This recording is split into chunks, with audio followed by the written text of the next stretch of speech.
لە پاش نزیکەی سێدەیە لە حکومڕانی حکوومەتی کوردی و لە باربردنی خەونی دەوڵەتی کوردی لە سەردەستی دەسەڵاتدارانی ئێستا و زیادکردنی بارگرانی بۆ سەرشانی خەڵکەکەی ڕۆژ دوای ڕۆژ حاڵ و گوزەرانی فەرمانبەران و موچەخۆران و هاوڵاتیانی ئەم هەرێمە خراپتر دەبێت و هەر جارە و بە بیانوویەک مافە سەرەتاییەکانی هاوڵاتیانی پێشێل دەکات و هەر مانگێک موچەخۆران لە دوای 50 بۆ 60 ڕۆژ دەبێت چاوەڕوانی بڵاوکردنەوەی مژدانەی لیستی موچە بن. بەڕاستی لە ئێستاە بارودۆخی موچەخۆران و خەڵکی بەعام، بارودۆخی کاسبکاران، بارودۆخی بازار هەمووی لە داڕوخانێکی تەواو تاوایە. خەڵک لە ناومیدێکی تەواوەژی ڕۆژانە چیرۆکی سەیر و ناخۆشە بیستین.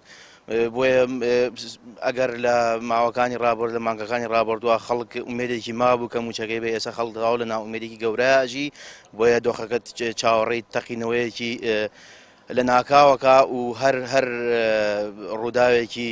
نەخوازە ڕوودا ئەم چینە دەسەڵاتە لێ بەرپرسن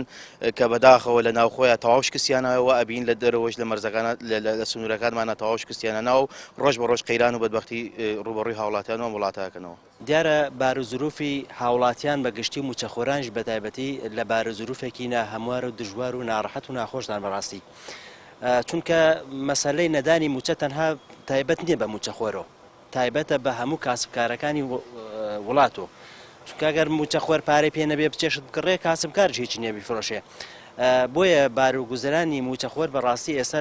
لە بارودۆخێکی زۆر دژواردا من دڵنیام نەک دەیان نەک سەدان بەڵکو خەڵکێکی زۆر موچەخۆر ئێستا ئەگەر بێت و ئەم موچەی کە وەریەگرێ دڵنیام بەشی ئەو قەرزانەی ناکە کە کردوێتی لەم مەسافەی بینی دوو موچەدا. یعنی ئەم حکومڕانی کە ئێستا ئەکرێ نمونەی لە هیچ وڵاتیەکانیە، نمونەی پێناچێت لەسەر زەویان نمونەی حکومڕانەتی بەم شێوە هەبێ کە ئێستا لە مانگی ئابدای هێشتا مانگی ئازار موچەی مانگی ئازار نەدرابێ.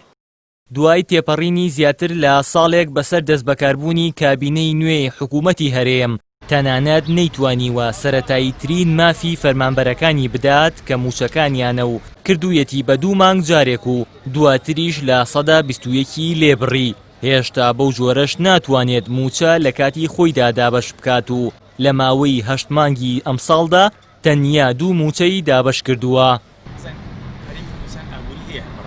ئابووری ناسێکیش دەڵێت دانان بە شکست و دەست لە کارکێشانەوە نەبووە بە کولتور لای بەرپرسانی ئێمە، ئەگینا دەبوو ئێستا سەرجەم دەسەڵاتداران دەستیان لە کار بکێشایەتەوە و پۆستەکانیان جێبهێڵایە. لە حقیقەتە پێوەر بۆ هەر دەسەڵات و هەر ئەنزیمەیەکی سیاسی لە هەموو دنیاوەیە کە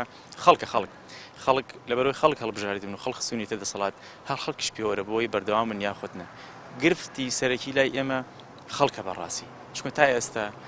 نە لای ئەنزیمەی سیاسی و دەسەڵاتدارانی هەرێمی کوردستان و ناوچەکەش بەگشتی عێراق بە تایبەتی با بڵین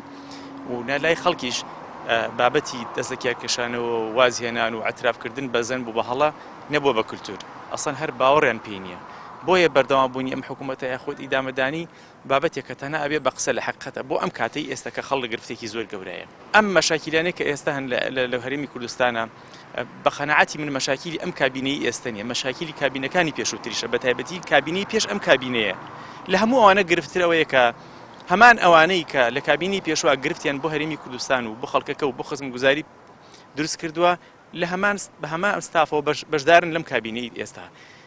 سەرباری هەموو ئەمانەش بەرپرسانی حکومی و جووت حیزبی دەسەڵاتدار لە بری دۆزینەوەی ڕێگەچاری دەربازبوون لەم بارە ناهەموارە، سەرقاڵی کۆبوونەوەی دووقۆڵی و ڕێککەوتنی ژێربەژێر و دابەشکاری زیاتری داهاتی ئەم هەرێمە و پلە بەرزکردنەوەی ئەندام و کادرە باڵاکانی حیزب و چاڵێنجی سیاسی و قۆڕخکاری و شەڕی لێدوان و قسەی دژبەیەکن لە کەناڵەکانیان لە کاتێکدا هاوڵاتیەکانی بەدەست نەبوونی ژەمەخۆراکێکەوە دەناڵێن و قەیرانی دارایی و نەبوونی بژێوی ژیانیان وای کردووە پەنا بۆ خۆکوشتن بەرن. هاوار محەممەد، کەناڵی ئاسمانی پەیام، گەرمیان.